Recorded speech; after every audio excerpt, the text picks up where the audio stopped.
Suhag Jewelers, timeless jewelry for generations.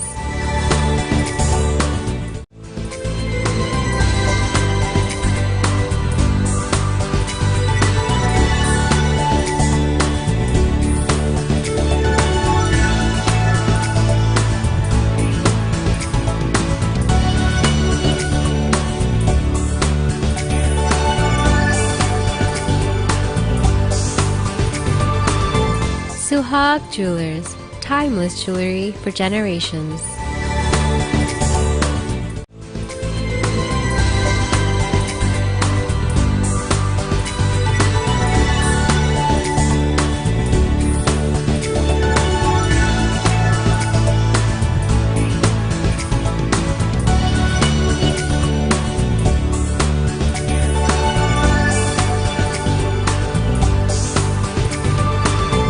Suhag Jewelers, timeless jewelry for generations.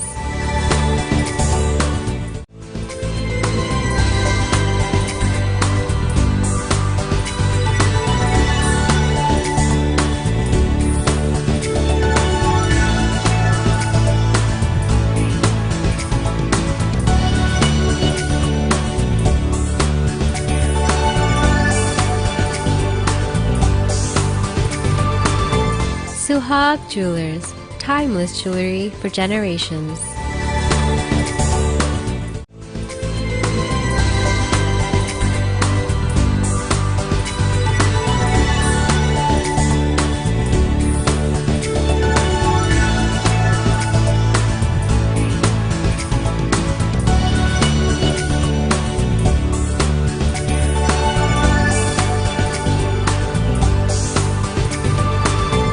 Suhag Jewelers, timeless jewelry for generations.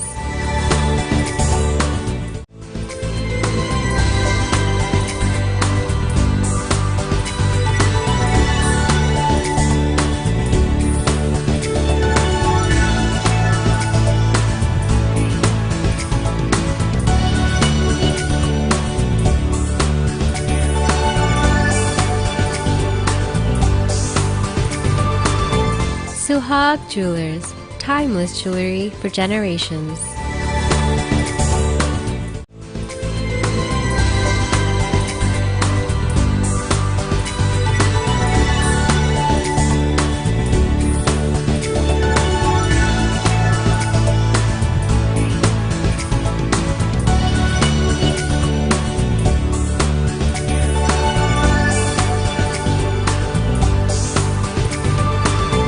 Suhag Jewelers, timeless jewelry for generations.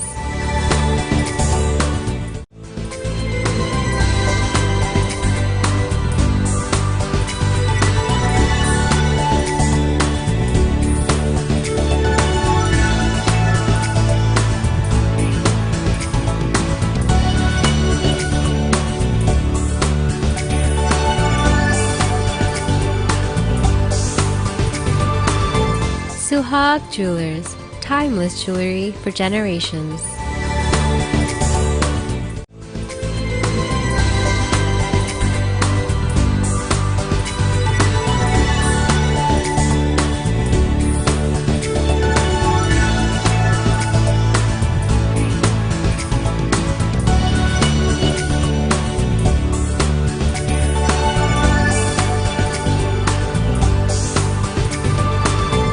Suhag Jewelers, timeless jewelry for generations.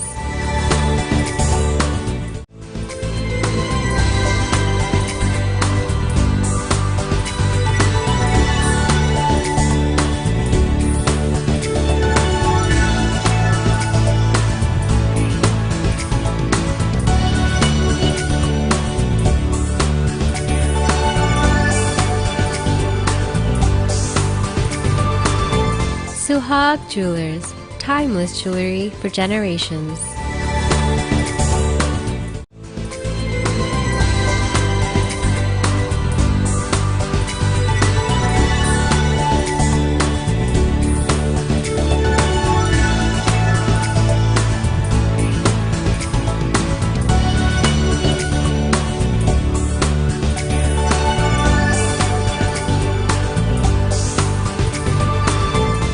Suhag Jewelers, timeless jewelry for generations.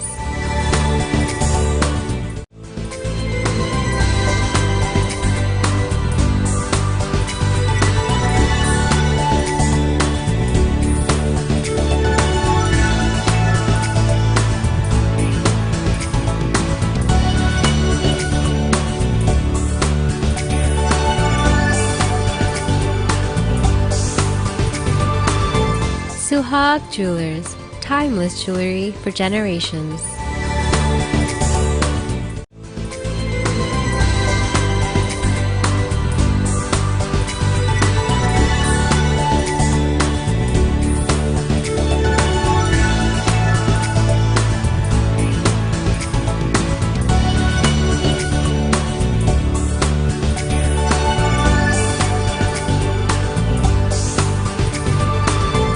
Suhag Jewelers, timeless jewelry for generations.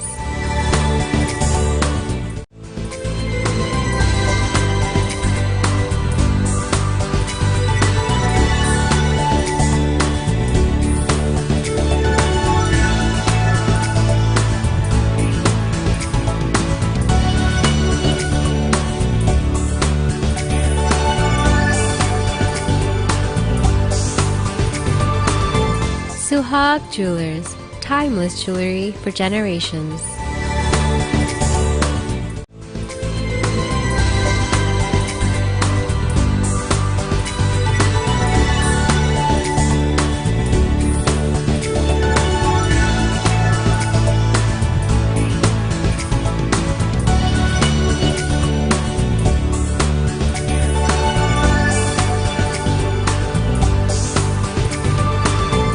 Suhag Jewelers, timeless jewelry for generations.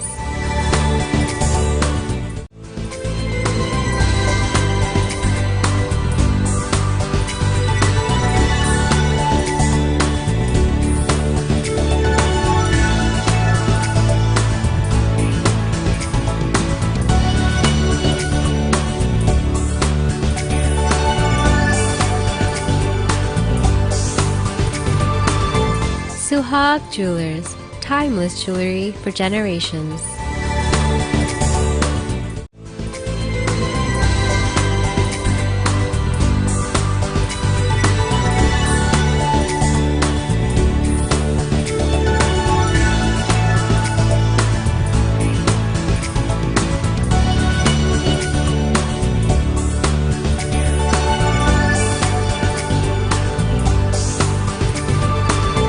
Suhag Jewelers, timeless jewelry for generations.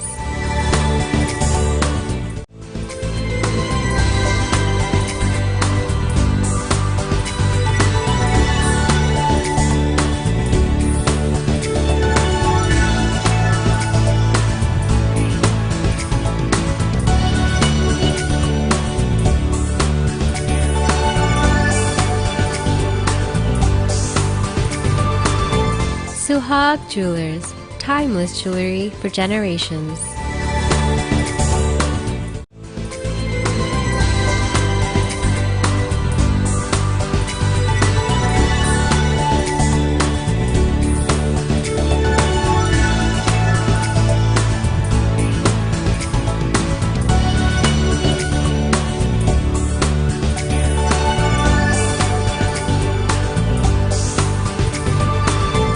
Suhag Jewelers, timeless jewelry for generations.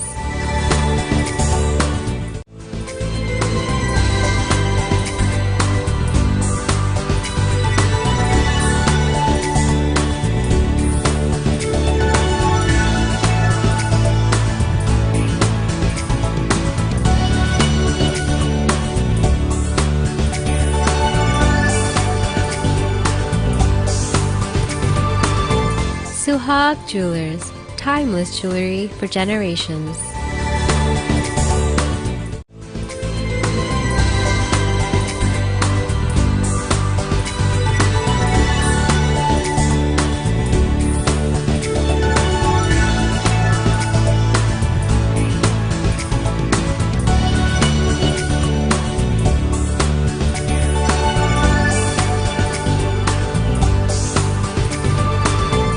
Suhag Jewelers, timeless jewelry for generations.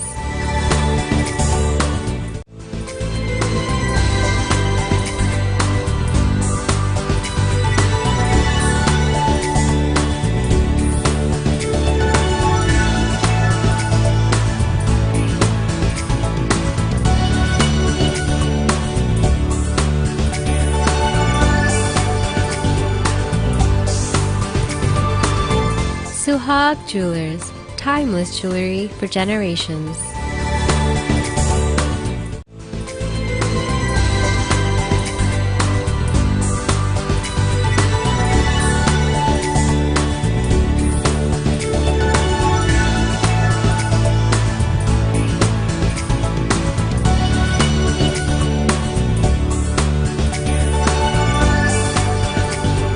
Today's topic is about politics, and my guest tonight is Billy Prempeh from District 9 of the state of New Jersey. Hello, Billy. How are you?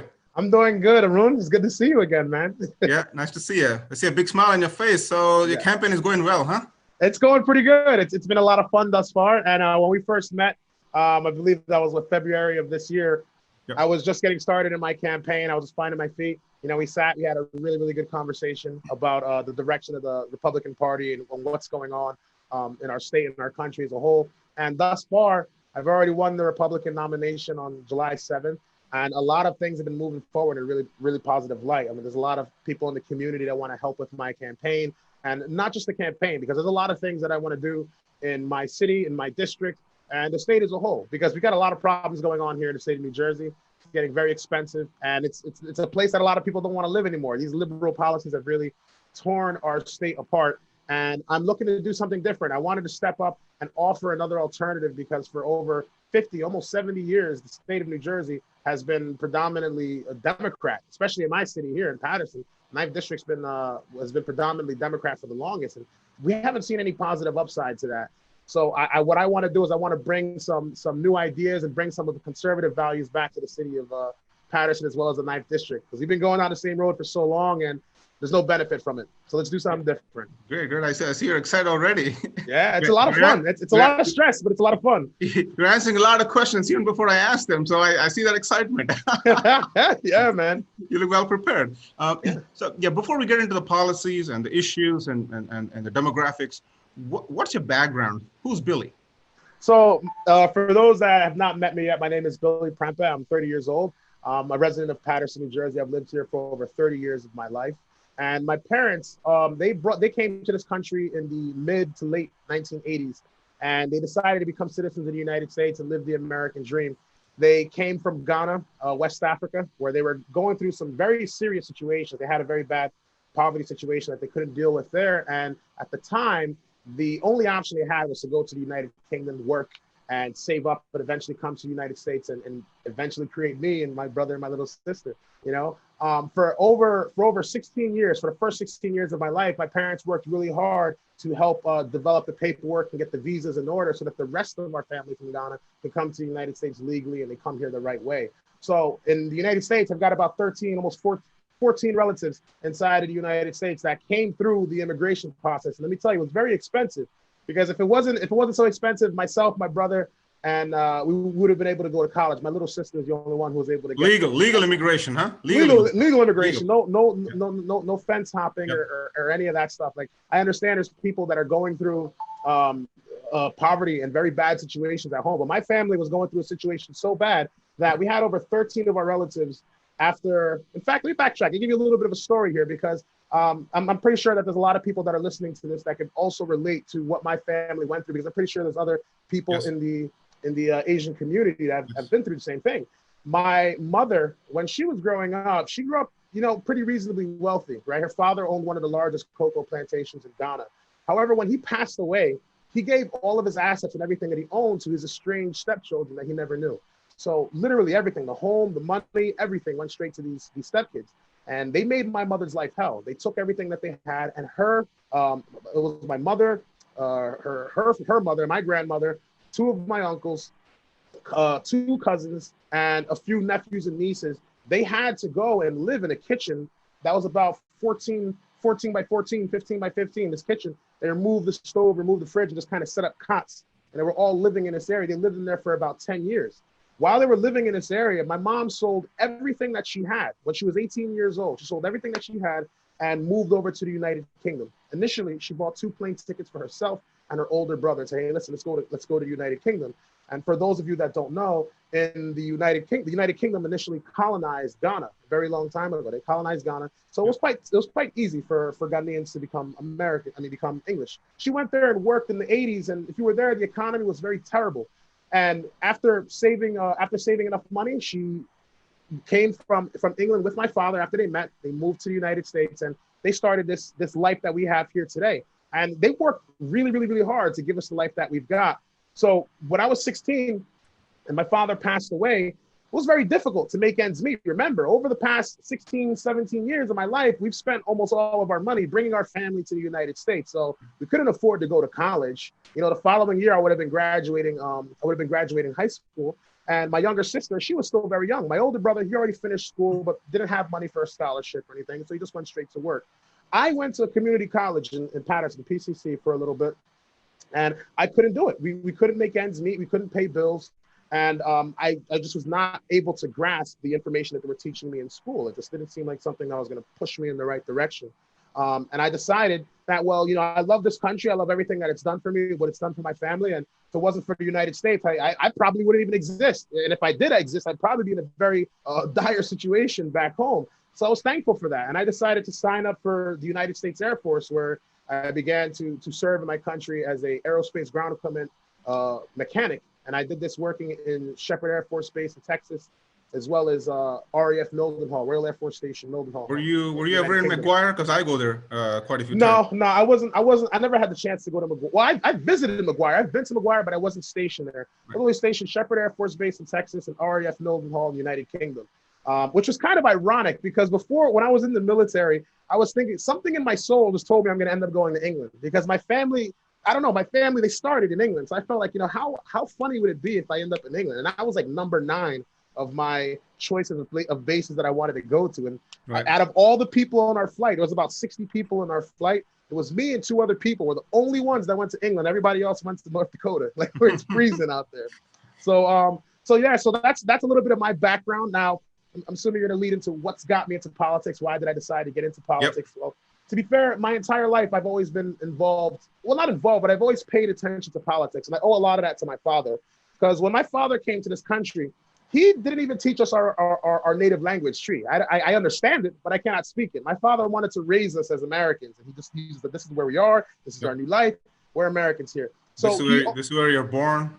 Right. So he always instilled that in us, and he always paid very close attention. He was the type of man who was a very hard worker, but he didn't speak much. But when my father did speak, it was always something that was important. It was always something that you knew you had to pay attention to. And it was around 2001, actually. I was 11 years old when 9/11 happened. And the first thing that he did was, shortly after this, I couldn't wrap my mind around what just happened here. Like, United States, you've just been attacked. Like, this is like a movie kind of situation. And he said, you know, I want you to go watch this documentary. It was a very lightweight documentary, Fahrenheit 9/11. And from that point on, it kind of just started leading me down the path of questioning, how could something like this happen to the greatest nation in the world? And I just wanted to get to the bottom of it. So I started learning about many, many, many different topics regarding the inception of our country and how we got to this specific point. And, you know, you fast forward to 2020, January 28th, President Donald Trump has the Trump rally in New Jersey, which, let me tell you, it completely blew my mind because it was not what I expected. I was expecting a completely different experience. I was expecting a place like New Jersey, maybe 10,000 people show up and, you know, probably some fights, and none of that happened. When we got there was probably about 150,000 people that showed up. It was freezing. It was like 27 degrees, and all these people still showed up. It was one of the largest Trump rallies that the president has done.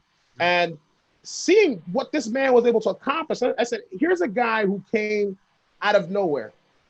Isn't a politician. He's a businessman. 0 days in politics, comes in. I think that's when Van Drew switched to Republican. Correct. Yeah, and Van Drew made an appearance at that event.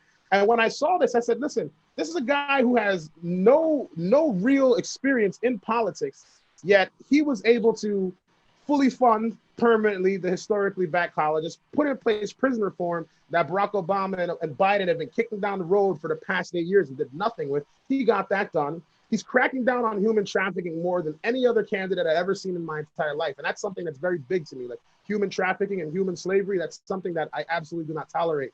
And seeing how this president has really cracked down on that, it really means a lot to me. You know, seeing how our economy has dropped, it's the lowest unemployment for all people across the board, not just, you know, whites or African Americans. Everybody was doing great. Tax cuts for the middle class.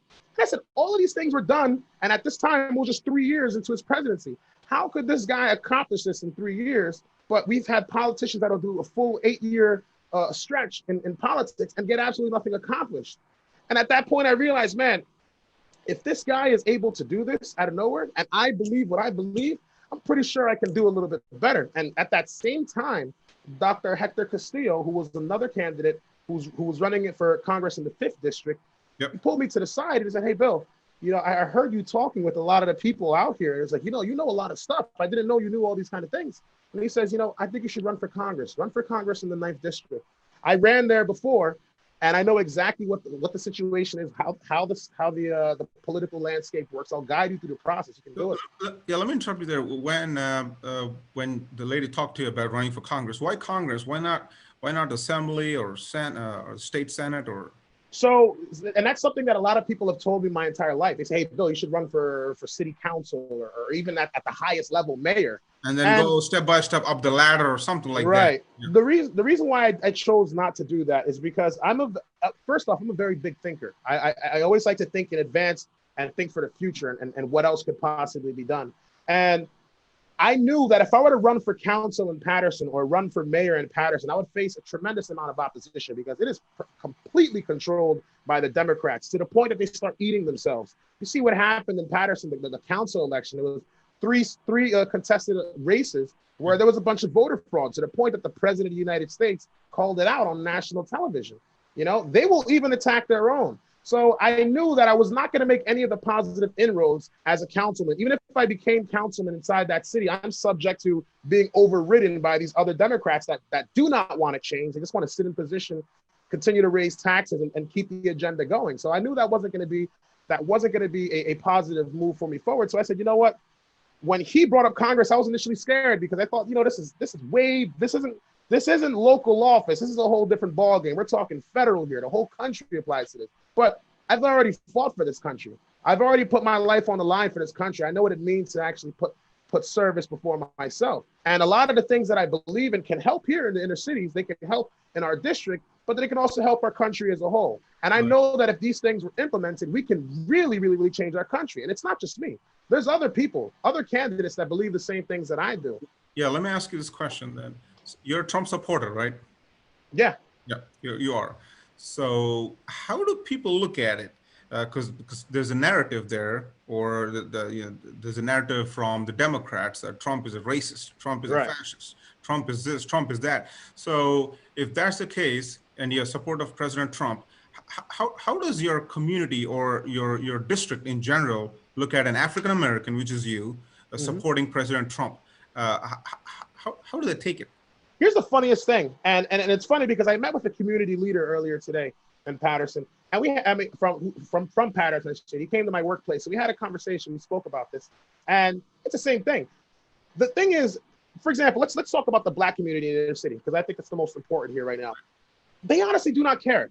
They don't care at the fact that I support Donald Trump. Like, oh, you like Donald Trump? I hate his guts. They don't care about that because at the end of the day, there's one of two things that I met with. One, why do you support Donald Trump? Or I don't like Donald Trump at all, but I respect your decisions. Right. It's either I don't like him at all, but I respect you, or why are you Republican, or why do you support Trump anyway? It's more of curiosity rather than disrespect. Most of the disrespect, in fact, not most, literally all of the disrespect that I've ever gotten, and his race running as a Republican, running as someone who supports President Trump, has come from white liberals, young millennial white liberals. Those are the ones that are really saying the racist things, calling me Uncle Tom, calling me the N-word, doing the worst kinds of things to me on social media and in person. The people in the inner cities, Hispanics, the Arabics, the Indians, the African Americans, they don't give me a hard time. In fact, they want to know why. Like it's because it's something. I'm an anomaly. I'm not the kind of person you would expect to be a That's Republican. shocking. That's contrary to public opinion. Exactly. Exactly. And when they see that, you know, when they actually start to hear what I'm talking about, right? And that's what I think is, and I think that's great. And I'm glad that I've been able to get that kind of reception, because people ask me, well, why do you support him? And when I start talking about my ideas for police reform, or why I support school choice, and why I support you know, the prison reform and all these different things, they start to see, oh wow, you know, a lot of what you're saying makes sense.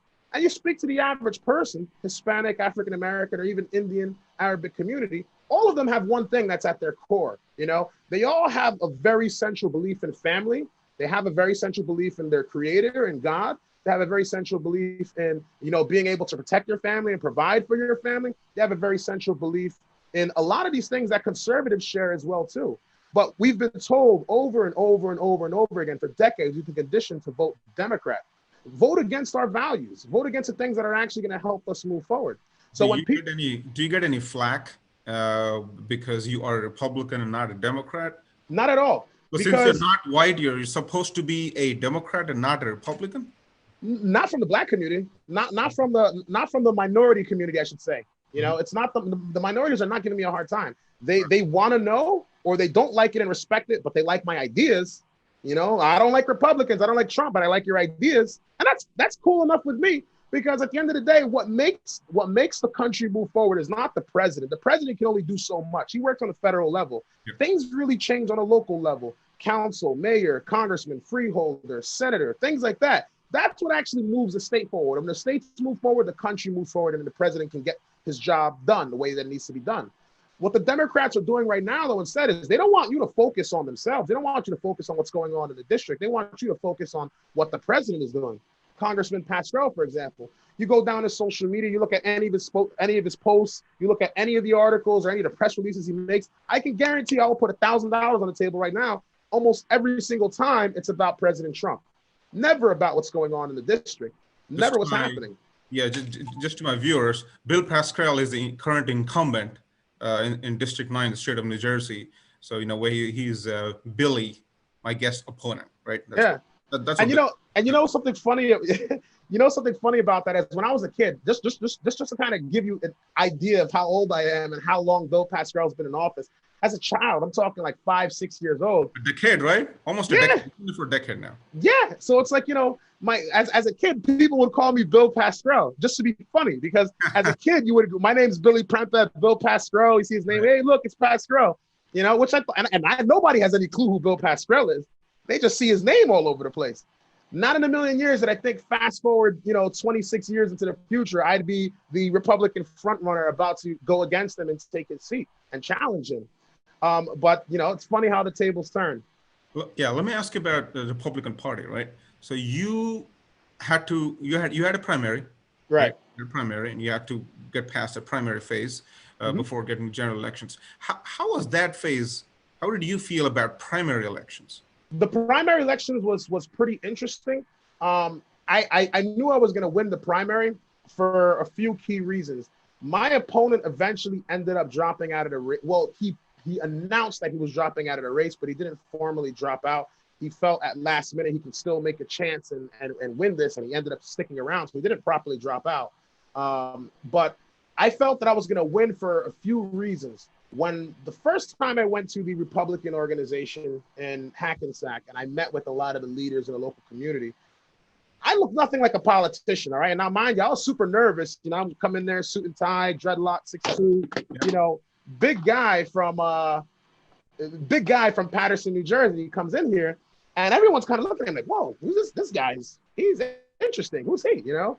And I'm sitting down the entire time, and when I announced to one person that I'm running in the 9th district, like everyone's face just lit up, like, oh my God, like you're the guy that we need, you know, because the opponent that was running in the 9th district, I can't speak for him. This is just from the outside looking in, from what other people have said and what I, at this point, kind of believe the case was.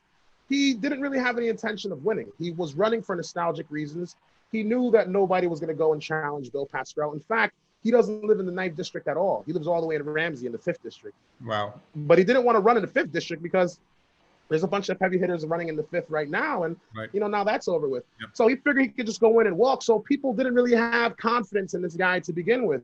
But then here comes, you know, a minority from the inner city who's lived in the inner city for over 30 years of his life, Air Force veteran, first generation American. You know, his parents just came from Africa. You know what I mean? So it's like there was a lot of things that just kind of fit the, and he's a conservative living in one of the most Democrat cities in Yeah, the what's wrong entire with you, state. Julie? Why conservative? What's wrong with you? Exactly. So it's like, where did this guy come from? You know? And shortly after that, a lot of people started giving me their support. The COVID thing came, blindsided a lot of us, and I think the race could have probably went a little bit differently if it wasn't for the COVID situation. But with that being said, you know, the primary is said and done now. That's behind us. Right. Yeah. Before we get to COVID situation, since you're in the Republican Party now, I'm still here. there's a notion about the Republican Party. So did you feel alienated, or did you come across any racism or anything like that? Because there's a notion out there that Republicans are against diversity. Not at all. In fact, it's actually the complete opposite. Republicans are very desperate. They won't come out and admit it, but Republicans are very desperate for diversity. And the reason why I say that is because the Democrats have been very successful at convincing the average person that the Republican Party is racist. Okay, and that's not true, because if you want to look at some of the strides that the Republican Party has done, is that the Republican Party was originally the Whig Party, and it eventually converted into the Republican Party after the election of Abraham Lincoln. And tirelessly they fought to end slavery, to end segregation. They stood up against the KKK. Thousands of them were lynched. In fact, they were against slavery. Yeah, they were totally against it. They were against slavery. Lots of them got killed. Most of these people, white, were killed and hung for defending the African Americans and trying to help get them the rights that they have. The first 22 African American senators and congressmen, respectively, 22 congressmen and senators, respectively, were all Republican from the times of 1836 to 1862. This entire time they've all been here. The first African American congressperson wasn't until 1963. The first African American senator wasn't until 1993. I was 3 years old when the first African American senator was elected. Right? Democrats created the KKK. They created the Red Line, which prevented minorities from getting housing in the suburban areas. They wanted segregation. They didn't want to unify the military. They wanted the Jim Crow laws. They helped found the KKK. And you mean to tell me that this is the party that stands for African Americans? The same party that puts forth Planned Parenthood and puts these abortion clinics all inside of the inner cities so that we can kill our own children and that they can continue to prosper. You don't see these in the suburbs. The Democrats are doing literally, there's not a single policy, and I'll say that with confidence, there's not a single policy that the Democrats or the left have put in place that has actually benefited minorities. Sure, it'll benefit you in the short term. Like, let's say someone will say, oh, what about equal opportunity? The equal opportunity laws gives everybody an opportunity, right? And that's not necessarily true, because I firmly believe that someone should be able to get something purely based off of merit. What a lot of people don't know is like a lot of these colleges, they reject a lot of Asian applicants because of these equal opportunity laws. This guy's too smart, even though he's a minority. This guy's too smart. You have to get to the back of the line. Another minority, African American or Hispanic, needs to go and take that position, and they may not even be well equipped or prepared to even handle this situation. Because if you had the merit, you'd get there. So they do things to set us up for failure, and at the same time, they try and tell you that we're doing this for the benefit of your own good, and it does nothing for us. Right. So it's funny you mentioned COVID. So how do you think COVID has impacted or affected your campaign style? So COVID has I wasn't expecting it, and nobody really anticipated something like COVID was going to happen. You know, I had plans for going out, going door to door, or meeting with people, doing a lot of large gatherings, but most of what I've had to do has resorted to online. A lot of it marketing, doing phone calls and reaching out to people on that level. And that kind of works, but that can only get you so far. It's really helped with getting the word out very quickly and very fast. So it's to the point where I'm walking in public and people can kind of say, hey, that's the guy. I know him. He's the guy from online. And that kind of works out. But it's much different than an actual in-person, face-to-face kind of situation. And seeing how they did the whole vote by mail thing, which I still don't I totally don't agree with it. Because even during the primary election, they didn't count all the ballots. There's still ballots that haven't been fully counted in Passaic County. They just said, okay, well, Billy, you won. Great, but I still want to know the final number, as well as a lot of people. And if we're going to have to count on this moving into the general election November 3rd, I'm very uncertain about the accuracy as to who's going to win, whether it's President Trump or anybody else. It could swing either which way, you know. And because nobody can actually go into these voting booths and vote on their own, I feel like that opens up the door for a lot of fraud, and that's something I'm totally against. I don't really want that. Yeah. So you've been touring a district. You've been talking to people. What are some of the primary concerns the residents of your districts have? So some of the primary concerns that a lot of the people, one of the number one, let's start with the number one thing. The number one thing that a lot of people have been speaking with, and that's not just in Patterson, this is all over the place, is police reform. A lot of people seem to be very focused on the police reform, and a lot of that has to do with the George Floyd situation that just recently happened.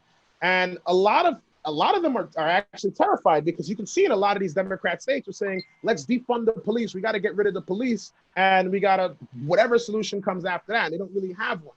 And people are afraid, rightfully so. They're terrified. I don't believe defunding the police is going to fix the problem.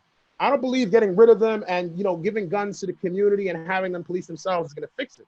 I understand why police officers do what they do and why they have the job that they have. Are there police officers that do very bad things and go against the oath? You better believe it. Absolutely. There's bad people in all branches of government, in all aspects of life. There's always bad people. There's bad people everywhere, in every field. Every field is bad people.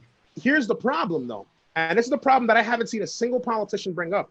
The problem is not systemic racism, and that's what the left would try and tell you, like, oh, it's systemic racism, because if you look at the stats, these police officers are killing white people just as, if not more, than they're killing African Americans, all right? Because if that's the case, that statistic wouldn't add up. So it's not systemic racism.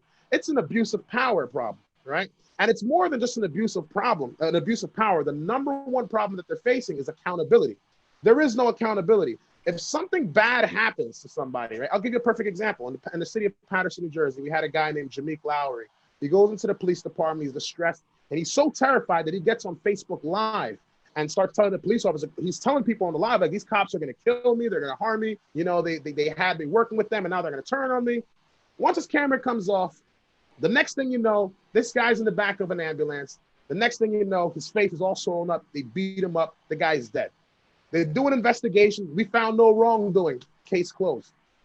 How can you find justice from when you have a police department where you're supposed to be getting justice from, and they're investigating themselves and they're the ones who potentially committed this crime? How can you actually get any accountability? Even if they didn't put hands on this guy, right? I'm going to play devil's advocate for the police here. Even if they didn't put hands on this guy and something completely unrelated happened to him, how can they prove it when you were the ones that investigated and you were the last people that were with him? It's impossible to believe you, even if you're telling the truth. Right, that's right. So, what other issues did you find? So, hang on. Before we get to that issue, I want to just touch on something. Here's how I feel we resolve that problem. The way that we resolve that problem and get these police officers to hold each other accountable is an idea that I created. It's called the JARO bill. It stands for the Justice and Accountability Reporting Officers Act. And what this bill does is it's going to create a national police department that will be responsible for investigating municipal and state police officers. So if something like this happens, the people in the community, just like we have local elections for freeholder and mayor and so forth, there will be a community safety advocate. In this case, that's what we're calling them for now. That will be elected to this position, who will act as the liaison between the police officers, the Department of Justice, and the people of the community that they've been elected to. Well, that's a great suggestion. Yeah, because if something like this happens, someone in the community, they'll go and speak to this community figure. If they can handle it on their own and get to the bottom of it, they will. But if they need the Department of Justice to get involved, these officers that work for the Department of Justice, they have no allegiance. Kind of like a disciplinary committee or something like that. I would say more like the police for the police, like the FBI essentially, right? But their job is policing the police. Correct. Their job would be to police the police officers, all right? If this community advocate said that you did something wrong, just like the FBI, they should have the ability to subpoena anybody they want into the court. They should have access to any of the information or evidence that they like, and they'll be able to do their own investigations. Now, if a police officer is found to have done something guilty, whether it's something as simple as stealing 50 cents from somebody's pocket, or you beat somebody up and you killed the guy, that police officer should do a minimum of 15 years in prison. And the reason why I say that is, and a lot of people say that's harsh, but you'd be surprised, a lot of police officers actually agree with me. And the reason why is because if your job is to uphold the law, if anybody's gonna get the penalty from the law in the most worst way, it should be a police officer. Because if you're the one that's responsible for dishing this out, you got to be able to handle it, which means you have to be held to a different standard. You got to be held to a much higher standard. Now, in order for, and what this also does is it creates accountability, whether the police officers want to be accountable or not. A lot of people say that this is a myth or it's true, and it doesn't even matter. They say that there's a lot of police officers that will keep their mouth shut and they won't snitch on the next police officer and throw him under the bus, or the police chief will protect them. If that's right. what's going to happen. Right. Yeah, we're running out of time. You have 5 minutes, but I'll let you finish that thought. Gotcha. So, all right, so let's wrap that up. If these police officers are caught doing something wrong, you try and cover for this guy, all of you go down. So there's only two options now. You either do the right thing, or you get caught, or you quit. Three things, I should say. All right. What are those three things? If you don't, everybody else goes down. Let the police continue to do their job, but someone needs to be able to watch after them. And that's how I believe we fix that, rather than defunding the police. That's a great thought, though. That's a great suggestion. There you go. That's called solving districts' problems. Yeah. Well, it's a national problem, because this goes on all over the country. Yeah. So how do you plan on taking on Bill Pascrell, who has around 10 years of experience in winning elections, not just running, just winning elections? So the way that I'm going to win the election, is actually going out and reaching out to the people, educating the people, putting information out there. That's why I do a lot of these videos and I do a lot on social media, because I want to speak with people, let them know what I'm about, and see what I'm trying to do for the area. But you can't go out now with the current situation. You cannot go out. Right. I can't now, but there's a lot of people that are out spreading the information, spreading the word. We're making phone calls, sending out mailers, putting signs up. We're doing all kinds of things in the area. Now, Bill Pascrell, on the other hand, he's just focusing on bashing the president. So he's making himself a target at this point.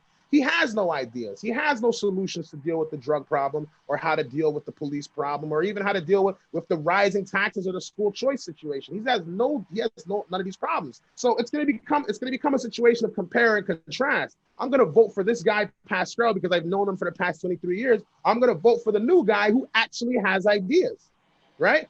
So I've been trying to challenge Bill Pascrell for days now. And if any of you voters are out there and you feel the same anger that I do, tell Pascrell, let's have a debate. I've been trying to get this guy to sit down and talk. Let's have a debate. Let's put our ideas on the table, because I actually live in the city he claims to be from. He says he's from Patterson. He's totally forgotten this city. We're out here falling apart. He's over here kissing up to the larger to the special interest groups and doing nothing for us. Let's debate about it and put our information on the table and see who's got the better ideas. He doesn't want to do that, and that's fine. And that's how I'm going to win this election, reaching out to the people, because he's not doing that. All right, finally, give me 3 reasons why I should vote for Billy. Why you should vote for me? Number one, the current congressman has been here for 23 years, has done absolutely nothing for us. Second, I'm a big proponent of term limits. If you don't like me, I have no intention of being in Congress for more than 8 years. And I believe that every person that goes into Congress or any political office should follow that same exact standard. I'm not in this for the money. I'm not in this for the ego or the personal game. I genuinely, really, really do care about my district, and I want to see it better, right? The third reason why you should vote for me is because I actually have ideas. All right. I implore all of you to go to Bill Pascrell's website, find out what his ideas are, find out the reasons why you should choose him over choosing Billy Prempeh. What you're going to find is you're going to hear him say that he's a supporter of the Green New Deal, which is going to bankrupt a lot of Americans and create these jobs that are not going to lead to anything. He claims to be Black Lives Matter. He's been in position for 23 years, and there's been crazy amounts of violence in the inner city that he's done nothing about. He also claims that he was a fierce opponent of President Donald Trump. That's his campaign pitch. I'm for immigration reform. I'm for school. I'm for police justice reform. I'm for the legalization of marijuana, because so many people have been arrested because of this drug, and most of it for victimless offenses. This predominantly affecting the minority community. I'm for pushing for alternatives to abortion. I'm for funding adoption and giving women better opportunity to live a better life and keep their children rather than just killing them, because in the United States, our fertility rates are low, and us in the African American community, we're killing ourselves more than we're actually replicating, right? And that's keeping us in our own type of oppression. All these reasons are reasons why I feel that people should vote for me. And I would like for people to go check out the website, billy2020nj.com. You can find out a lot more of the other issues that I support. I'm just trying to wrap it up because I know you got a little bit of time. Yeah, and so that was the final question. My question was, how can your supporters reach you? But you mentioned the website. Bingo. There you go. Billy2020nj.com. You guys can check that out. I also have a lot of videos under the media section. You can check out other interviews that I've done and even get a much better idea of what I stand for. If you want to talk to me on the contact page, you can send me an email. My phone number is also there. I pick up the phone to everybody. If you got a question, if you want to tell me you hate my guts, totally fine. We can have a conversation about that later. Yeah, I can vouch for that. You answer my text. I answer everybody's phone call. Yeah, yeah. All right, Billy. Hey, it was a pleasure talking to you.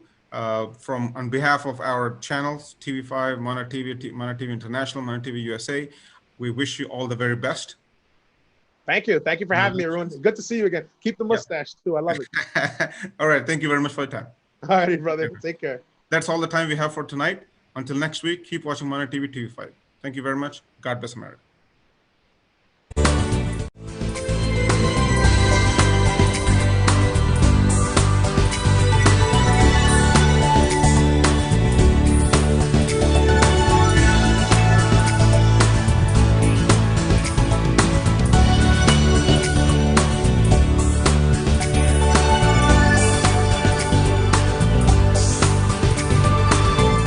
Suhag Jewelers, timeless jewelry for generations.